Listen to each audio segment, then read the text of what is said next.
प्रणाम आप सभी को। मेरा नाम रोशन है। दोस्तों, आज मैं आपके लिए लेकर आया हूँ मशहूर लेखिका इस्मत चुगताई की चर्चित विवादित कहानी लिहाफ। इस कहानी को जिसने भी पढ़ा सुना वह इस कहानी का मुरीद हो गया। 1942 में यह कहानी अदावे लतीफ़ में पहली बार छपी और जिसके कारण इस्मत को कोर्ट केस भी लड़ना पड़ा। वैसे इस कोर्ट केस में इस्मत की जीत हुई। तो आइए शुरू करते हैं कहानी का पाठ। जब मैं जाड़ों में लिहाफ ओढ़ती हूँ तो पास की दीवार पर उसकी परछाई हाथी की तरह झूमती हुई मालूम होती है और एकदम से मेरा दिमाग बीती हुई दुनिया के पदों में दौड़ने भागने लगता है। न जाने क्या कुछ याद आने लगता है। माफ़ कीजिएगा, मैं आपको खुद अपने लिहाफ का रुमान अंगेज जिक्र बताने नहीं जा रही हूँ। न लिहाफ से किसी किस्म का रुमान जोड़ा ही जा सकता है। मेरे ख्याल में कंबल कम आरामदेह सही, मगर उसकी परछाई इतनी भयानक नहीं होती जितनी जब लिहाफ की परछाई दीवार पर डगमगा रही हो। लिहाफ अर्थात रजाई, जो हम सर्दियों में ओढ़ते हैं। यह तब का जिक्र है जब मैं छोटी सी थी और दिन भर भाइयों और उनके दोस्तों के साथ मार कुटाई में गुजार दिया करती थी। कभी कभी मुझे ख्याल आता कि मैं कमबख्त इतनी लड़ाका क्यों थी। उस उम्र में जबकि मेरी और बहनें आशिक जमा कर रही थी, मैं अपने पराए हर लड़के और लड़की से जूतम पैजार में मशगूल थी। यही वजह थी कि अम्मा जब आगरा जाने लगी तो हफ्ता भर के लिए मुझे अपनी एक मुंहबोली बहन के पास छोड़ गई। उनके यहाँ अम्मा खूब जानती थी कि चूहे का बच्चा भी नहीं है और मैं किसी से भी लड़ भिड़ न सकूंगी। सजा तो खूब थी मेरी। हाँ, तो अम्मा मुझे बेगम जान के पास छोड़ गई। वही बेगम जान जिनका लिहाफ अब तक मेरे जहन में गर्म लोहे के दाग की तरह महफूज है। ये वो बेगम जान थी जिनके गरीब माँ बाप ने नवाब साहब को इसलिए दामाद बना लिया था कि गो वह पक्की उम्र के थे मगर निहायत नेक। कभी कोई रंडी या बाजारी औरत उनके यहाँ नजर न आई। खुद हाजी थे और बहुतों को हज करा चुके थे, मगर उन्हें एक निहायत अजीबोगरीब शौक था। लोगों को कबूतर पालने का जुनून होता है, बटेरे लड़ाते हैं, मुर्गबाजी करते हैं। इस किस्म के वाहियात खेलों से नवाब साहब को नफरत थी। उनके यहाँ तो बस तालीब इल्म रहते थे, नौजवान गोरे गोरे पतली कमरों के लड़के जिनका खर्च वे खुद बर्दाश्त करते थे।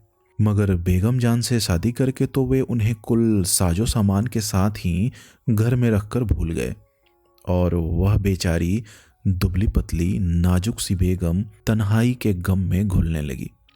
न जाने उनकी जिंदगी कहाँ से शुरू होती है, वहाँ से जब वह पैदा होने की गलती कर चुकी थी, या वहाँ से जब एक नवाब की बेगम बनकर आई और छपर खट पर जिंदगी गुजारने लगी, या जब से नवाब साहब के यहाँ लड़कों का जोड़ बंधा, उनके लिए मुर्गन हलवे और लजीज खाने जाने लगे और बेगम जान दीवान खाने की दरारों में से उनकी लचकती कमरों वाले लड़कों की चुस्त पिंडलियां और मुअत्तर बारीक शबनम के कुर्ते देख देख कर अंगारों पर लौटने लगी। या जब से वह मन्नतों मुरादों से हार गई, चिल्ले बंधे और टोटके और रातों की वजीफा ख्वानी भी चित हो गई। कहीं पत्थर में जोंक लगती है। नवाब साहब अपनी जगह से टस से मस न हुए। फिर बेगम जान का दिल टूटा और वह इल्म की तरह मोतवज्जा हुई, लेकिन यहाँ भी उन्हें कुछ न मिला। इश्कियाँ नावल और जज्बाती अशार पढ़कर और भी पस्ती छा गई। रात की नींद भी हाथ से गई और बेगम जान जी जान छोड़कर बिल्कुल ही यासो हसरत की पोट बन गई। चूल्हे में डाला था ऐसा कपड़ा लत्ता, कपड़ा पहना जाता है किसी पर रोब गांठने के लिए। अब न तो नवाब साहब को फुर्सत की शबनमी कुर्तों को छोड़कर जरा इधर तवज्जा करें और न वे उन्हें कहीं आने जाने देते। जब से बेगम जान ब्याह कर आई थी, रिश्तेदार आकर महीनों रहते और चले जाते, मगर वह बेचारी कैद की कैद रहती। उन रिश्तेदारों को देखकर और भी उनका खून जलता था कि सबके सब मज़े से माल उड़ाने, उम्दा घी निगलने, जाड़े का साजो सामान बनवाने आन मरते और वह बावजूद नई रुई के लिहाफ के पड़ी सर्दी में अकड़ा करती। हर करवट पर लिहाफ नई नई सूरतें बनाकर दीवार पर साया डालता मगर कोई भी साया ऐसा न था जो उन्हें जिंदा रखने के लिए काफ़ी हो। मगर क्यों जिए फिर कोई? जिंदगी, बेगम जान की जिंदगी जो थी, जीना बंदा था नसीबों में, वह फिर जीने लगी और खूब जी। रब्बो ने उन्हें नीचे गिरते गिरते संभाल लिया। चटपट देखते देखते उनका सूखा जिस्म भरना शुरू हुआ, गाल चमक उठे और हुस्न फूट निकला। एक अजीबोगरीब तेल की मालिश से बेगम जान में जिंदगी की झलक आई। माफ़ कीजिएगा, उस तेल का नुस्खा आपको बेहतरीन से बेहतरीन रिसाले में भी न मिलेगा। जब मैंने बेगम जान को देखा तो वह 40-42 की होंगी। उफ, किस शान से वह मसनद पर नीम दराज थी और रब्बो उनकी पीठ से लगी बैठी कमर दबा रही थी। एक ऊदे रंग का दुशाला उनके पैरों पर पड़ा था और वह महारानी की तरह शानदार मालूम हो रही थी। मुझे उनकी शक्ल बेइंतहा पसंद थी। मेरा जी चाहता था घंटों बिल्कुल पास से उनकी सूरत देखा करूं। उनकी रंगत बिल्कुल सफ़ेद थी, नाम को सुर्खी का जिक्र नहीं, और बाल स्याह और तेल में डूबे रहते थे। मैंने आज तक उनकी मांग ही बिगड़ी न देखी। क्या मजाल जो एक बाल इधर उधर हो जाए। उनकी आंखें काली थी और अबड़ू पर के जायद बाल अलहदा कर देने से कमाने से खींची होती थी। आंखें जरा तनी हुई रहती थी, भारी भारी फूले हुए पपोटे, मोटी मोटी पलके। सबसे ज्यादा तो उनके चेहरे पर हैरत अंगेज जाजिबे नज़र चीज थी, वह उनके होठ थे। अमूमन वह सुर्खी से रंगे रहते थे। ऊपर के होठ पर हल्की हल्की मूछें सी थी और कनपटियों पर लंबे लंबे बाल। कभी कभी उनका चेहरा देखते देखते अजीब सा लगने लगता था, कम उम्र लड़कों जैसा। उनके जिस्म की जिल्द भी सफ़ेद और चिकनी थी। मालूम होता था किसी ने कसकर टाँके लगा दिए हों। अमूमन वह अपनी पिंडलियां खुजाने के लिए किसोलती तो मैं चुपके चुपके उनकी चमक देखा करती। उनका कद बहुत लंबा था और फिर गोश्त होने की वजह से वह बहुत ही लंबी चौड़ी मालूम होती थी, लेकिन बहुत मुतनासिब और ढला हुआ जिस्म था। बड़े बड़े चिकने और सफ़ेद हाथ और सुडौल कमर। तो रब्बो उनकी पीठ खुजाया करती थी, यानी घंटों उनकी पीठ खुजाती। पीठ खुजाना भी जिंदगी की ज़रूरियात में से था, बल्कि शायद ज़रूरियात ज़िंदगी से भी ज़्यादा। रब्बो को घर का और कोई काम न था, बस वह सारे वक्त उनके छपरखट पर चढ़ी कभी पैर, कभी सिर और कभी जिस्म के और दूसरे हिस्सों को दबाया करती थी। कभी तो मेरा दिल बोल उठता था, जब देखो रब्बो कुछ न कुछ दबा रही है या मालिश कर रही है। कोई दूसरा होता तो न जाने क्या होता। मैं अपना कहती हूँ, कोई इतना करे तो मेरा जिस्म तो सर गल के खत्म हो जाए। और फिर यह रोज रोज की मालिश काफ़ी नहीं थी। जिस रोज बेगम जान नहाती, या अल्लाह, बस 2 घंटा पहले से तेल और खुशबूदार उबटनों की मालिश शुरू हो जाती, और इतनी होती कि मेरा तो तखय्युल से ही दिल घोट जाता। कमरे के दरवाजे बंद करके अंगीठियां सुलगती और चलता मालिश का दौर। अमूमन सिर्फ रब्बो ही रही, बाकी की नौकरानियां बड़बड़ाती दरवाजे से ही जरूरियात की चीजें देती जाती। बात यह थी कि बेगम जान को खुजली का मर्ज था। बेचारी को ऐसी खुजली होती थी कि हजारों तेल और उबटने मले जाते थे, मगर खुजली थी कि कायम। डॉक्टर हकीम कहते, कुछ भी नहीं, जिस्म साफ चट पड़ा है। हाँ, कोई जल्द के अंदर बीमारी हो तो खैर, नहीं भी, ये डॉक्टर तो मुए हैं पागल। कोई आपके दुश्मनों को मर्ज है, अल्लाह रखे, खून में गर्मी है। रब्बो मुस्कुरा कर कहती। महीन महीन नज़रों से बेगम जान को घूरती। ओह यह रब्बो, जितनी यह बेगम जान गोरी थी उतनी ही यह काली, जितनी बेगम जान सफ़ेद थी उतनी ही यह सुर्ख, बस जैसे तपाया हुआ लोहा।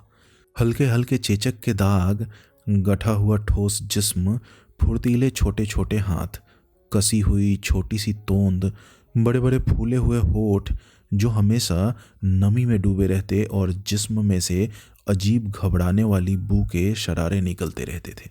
और ये नन्हे नन्हे फूले हुए हाथ किस कदर फुर्तीले थे।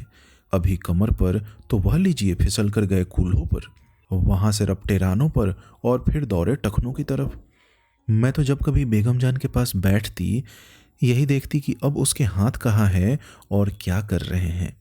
गर्मी जा रहे बेगम जान हैदराबादी जाली काड़गे की कुर्ते पहनती, गहरे रंग के पाजामे और सफ़ेद झाग से कुर्ते, और पंखा भी चलता हो फिर भी वह हल्की दुलाई जरूर जिस्म पर ढके रहती थी। उन्हें जाड़ा बहुत पसंद था। जाड़े में मुझे उनके यहाँ अच्छा मालूम होता।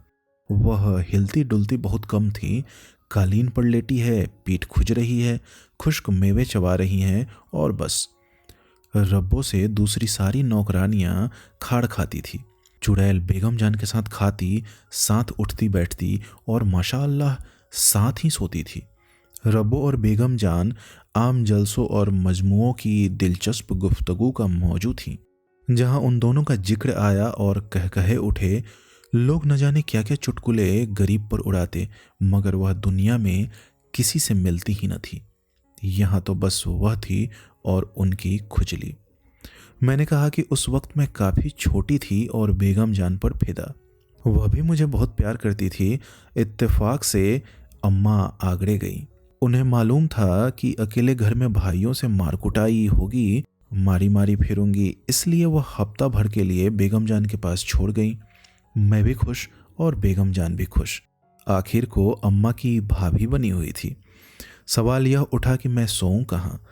कुदरती तौर पर बेगम जान के कमरे में, लिहाजा मेरे लिए भी उनके छपरखट से लगाकर छोटी सी पलंगड़ी डाल दी गई। 10-11 बजे तक तो बातें करते रहे। मैं और बेगम जान चांस खेल रहे थे और फिर मैं सोने के लिए अपने पलंग पर चली गई। और जब मैं सोई तो रब्बो वैसी ही बैठी उनकी पीठ खुजा रही थी। भंगन कहीं की, मैंने सोचा। रात को मेरी एकदम से आंख खुली तो मुझे अजीब तरह का डर लगने लगा। कमरे में धूप अंधेरा और उस अंधेरे में बेगम जान का लिहाफ ऐसे हिल रहा था जैसे उसमें हाथी बंद हो। बेगम जान, मैंने डरी हुई आवाज़ निकाली। हाथी हिलना बंद हो गया, लिहाफ नीचे दब गया। क्या है, सो जाओ, बेगम जान ने कहीं से आवाज़ दी।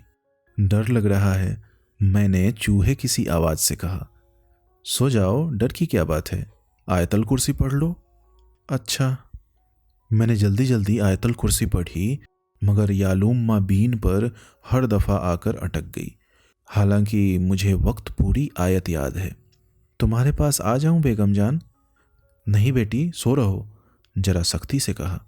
और फिर 2 आदमियों के घुसुर फुसुर करने की आवाज़ सुनाई देने लगी। हाय रे, यह दूसरा कौन? मैं और भी डरी। बेगम जान, चोर वोर तो नहीं? सो जाओ बेटा, कैसा चोर? रब्बो की आवाज़ आई। मैं जल्दी से लिहाफ में मुंह डालकर सो गई। सुबह मेरे जहन में रात के खौफनाक नजारे का ख्याल भी न रहा। मैं हमेशा की वहमी हूँ। रात को डरना, उठ उठ कर भागना और बरबराना तो बचपन में रोज ही होता था। सब तो कहते थे मुझ पर भूतों का साया हो गया है, लिहाजा मुझे ख्याल भी न रहा। सुबह को लिहाफ बिल्कुल मासूम नजर आ रहा था। मगर दूसरी रात मेरी आंख खुली तो रब्बो और बेगम जान में कुछ झगड़ा बड़ी खामोशी से छपड़खट पर ही तय हो रहा था और मेरी खाक समझ में न आया कि क्या फैसला हुआ। रब्बो हिचकियां लेकर रोई, फिर बिल्ली की तरह सपर सपर रकाबी चाटने जैसी आवाजें आने लगी। मैं तो घबरा कर सो गई। आज रब्बो अपने बेटे से मिलने गई हुई थी। वह बड़ा झगड़ालू था। बहुत कुछ बेगम जान ने किया, उसे दुकान कराई, गांव में लगाया, मगर वह किसी तरह मानता ही न था। नवाब साहब के यहाँ कुछ दिन रहा, खूब जोड़े बागे भी बने, पर न जाने क्यों ऐसा भागा कि रब्बो से मिलने भी ना आता। लिहाजा रब्बो ही अपने किसी रिश्तेदार के यहाँ उससे मिलने गई थी। बेगम जान न जाने देती, मगर रब्बो भी मजबूर थी। सारा दिन बेगम जान परेशान रही, उनका जोड़ जोड़ टूटता रहा। किसी का छूना भी उन्हें न भाता था। उन्होंने खाना भी न खाया और सारा दिन उदास पड़ी रही। मैं खुजा दूं बेगम जान? मैंने बड़े शौक से ताश के पत्ते बांटते हुए कहा। बेगम जान मुझे गौर से देखने लगी। मैं खुजा दूं? सच कहती हूँ। मैंने ताश रख दिए। मैं थोड़ी देर तक खुजाती रही और बेगम जान चुपकी लेटी रही। दूसरे दिन रब्बो को आना था, मगर वह आज भी गायब थी। बेगम जान का मिजाज चिड़चिड़ा होता गया। चाय पी पी कर उन्होंने सिर में दर्द कर लिया। मैं फिर खुजाने लगी उनकी पीठ, चिकनी मेज की तख्ती जैसी पीठ। मैं हौले हौले खुजाती रही। उनका काम करके कैसी खुशी होती थी। जरा जोर से खुजाओ, बंद खोल दो, बेगम जान बोली। इधर, ए है, जरा शाने से नीचे। हाँ, वाह भाई वाह, हाँ हाँ। वह सुरूर में ठंडी ठंडी सांसें लेकर इत्मीनान जाहिर करने लगी। और इधर, हालांकि बेगम जान का हाथ खूब जा सकता था, मगर वह मुझसे ही खुजवा रही थी और मुझे उल्टा फख्र हो रहा था। यहाँ, ओई, तुम तो गुदगुदी करती हो, वाह। वह हंसी। मैं बातें भी कर रही थी और खुजा भी रही थी। तुम्हें कल बाजार भेजूंगी, क्या लोगी? वही सोती जागती गुड़िया? नहीं बेगम जान, मैं तो गुड़िया नहीं लेती। क्या बच्चा हूं अब मैं? बच्चा नहीं तो क्या बूढ़ी हो गई? वह हंसी। गुड़िया नहीं तो बनवा लेना कपड़े, पहनना खुद। मैं दूंगी तुम्हें बहुत से कपड़े, सुना? उन्होंने करवट ली। अच्छा, मैंने जवाब दिया। इधर इधर। उन्होंने मेरा हाथ पकड़कर जहां खुजली हो रही थी रख दिया। जहां उन्हें खुजली मालूम होती वहां मेरा हाथ रख देती और मैं बेख्याली में बबुए के ध्यान में डूबी मशीन की तरह खुजाती रही और वह मुतवातिर बातें करती रही। सुनो तो, तुम्हारी फ्रॉकें कम हो गई हैं, कल दर्जी को दे दूंगी कि नई सी सिलवाए। तुम्हारी अम्मा कपड़े दे गई हैं? वह लाल कपड़े की नहीं बनवाऊंगी, चमारो जैसा है। मैं बकवास कर रही थी और हाथ न जाने कहाँ से कहाँ पहुंचा। बातों बातों में मुझे मालूम भी न हुआ बेगम जान तो चुप लेटी थी। अरे, मैंने जल्दी से हाथ खींच लिया। ओए लड़की, देखकर नहीं खुजाती, मेरी पसलियां नोचे डालती है। बेगम जान शरारत से मुस्कुराई और मैं झेंप गई। इधर आकर मेरे पास लेट जा। उन्होंने मुझे बाजू पर सिर रख कर लिटा लिया। अब है कितनी सूख रही है, पसलियां निकल रही है। उन्होंने मेरी पसलियां गिनना शुरू की। ओ, मैं भुनभुनाई। ओई, तो क्या मैं खा जाऊंगी? कैसा तंग स्वेटर बना है, गरम बनियान भी नहीं पहना तुमने। मैं कुलबुलाने लगी। कितनी पसलियां होती हैं? उन्होंने बात बदली। एक तरफ 9 और दूसरी तरफ 10। मैंने स्कूल में याद की हुई हाइजीन की मदद ली, वह भी उठपटांग। हटाओ तो हाथ। हाँ, 1 2 3। मेरा दिल चाहा किसी तरह भागूं और उन्होंने जोर से भींचा। ओह, मैं मचल गई। बेगम जान जोर जोर से हंसने लगी। अब भी जब कभी मैं उनका उस वक्त का चेहरा याद करती हूं तो दिल घबराने लगता है। उनकी आंखों के पपोटे और वजनी हो गए थे। ऊपर के होठ पर स्याही घिरी हुई थी, बावजूद सर्दी के पसीने की नन्ही नन्ही बूंदें होठों और नाक पर चमक रही थी।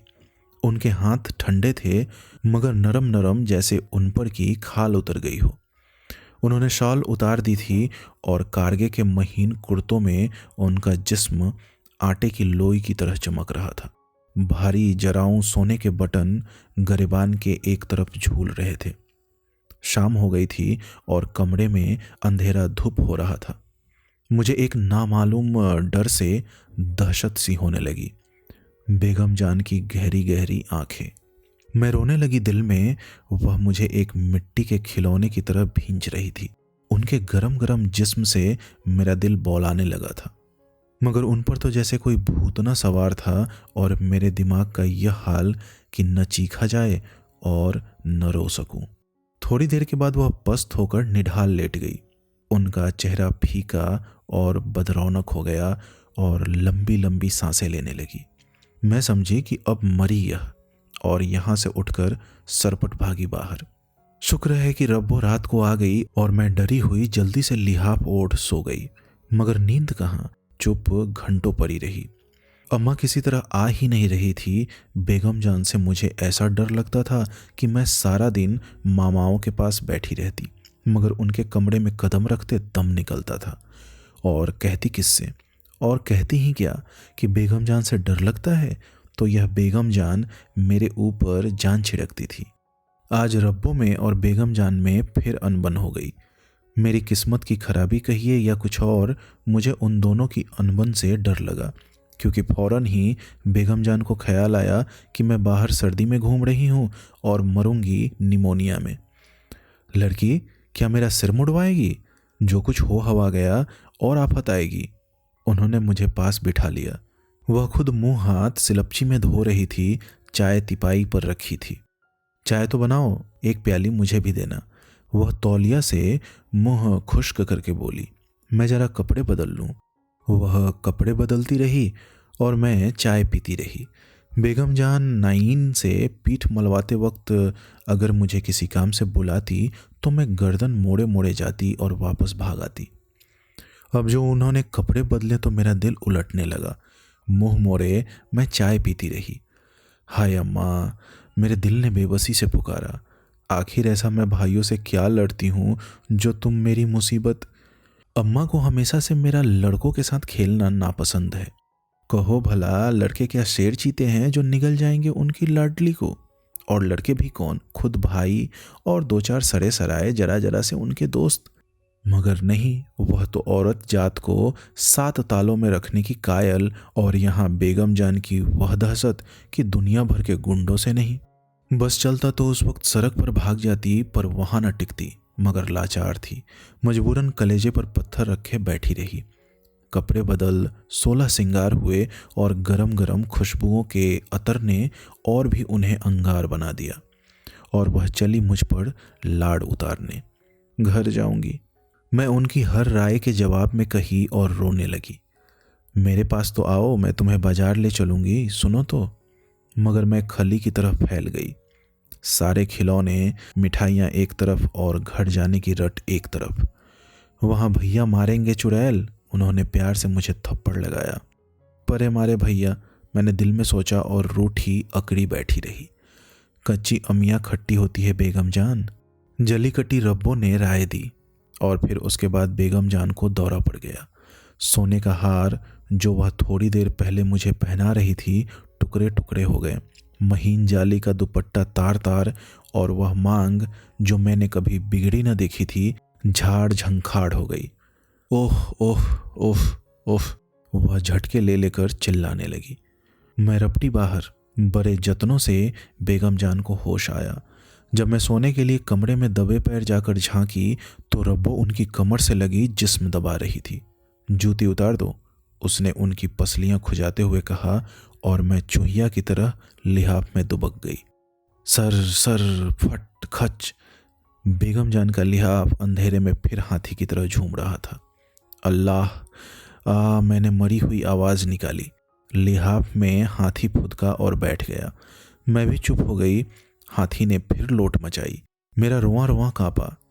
आज मैंने दिल में ठान लिया कि जरूर हिम्मत करके सिरहाने का लगा हुआ बल्ब जला दूं।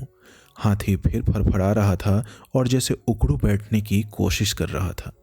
चपड़ चपड़ कुछ खाने की आवाज़ें आ रही थी, जैसे कोई मज़ेदार चटनी चख रहा हो। अब मैं समझी, यह बेगम जान ने आज कुछ नहीं खाया, और रब्बो मुई तो है सदा की चट्टू। जरूर यह तर माल उड़ा रही हैं। मैंने नथुने फुलाकर सू सू हवा को सूंघा, मगर सिवाय अतर, संदल और हिना की गरम गरम खुशबू के और कुछ न महसूस हुआ। लिहाफ फिर उमड़ना शुरू हुआ। मैंने बहुतेरा चाहा कि चुपकी पड़ी रहूं, मगर उस लिहाफ ने तो ऐसी अजीब अजीब शक्लें बनानी शुरू की कि मैं लरज गई। मालूम होता था गों गों करके कोई बड़ा सा मेढक फूल रहा है और अब उछल कर मेरे ऊपर आया। न अम्मा, मैं हिम्मत करके गुनगुनाई, मगर वहाँ कुछ सुनवाई न हुई और लिहाफ मेरे दिमाग में घुसकर फूलना शुरू हुआ। मैंने डरते डरते पलंग के दूसरी तरफ पैर उतारे और टटोल कर बिजली का बटन दबाया। हाथी ने लिहाफ के नीचे एक कलाबाजी लगाई और पिचक गया। कलाबाजी लगाने में लिहाफ का कोना फुट भर उठा। अल्लाह, मैं गराब से अपने बिछौने में।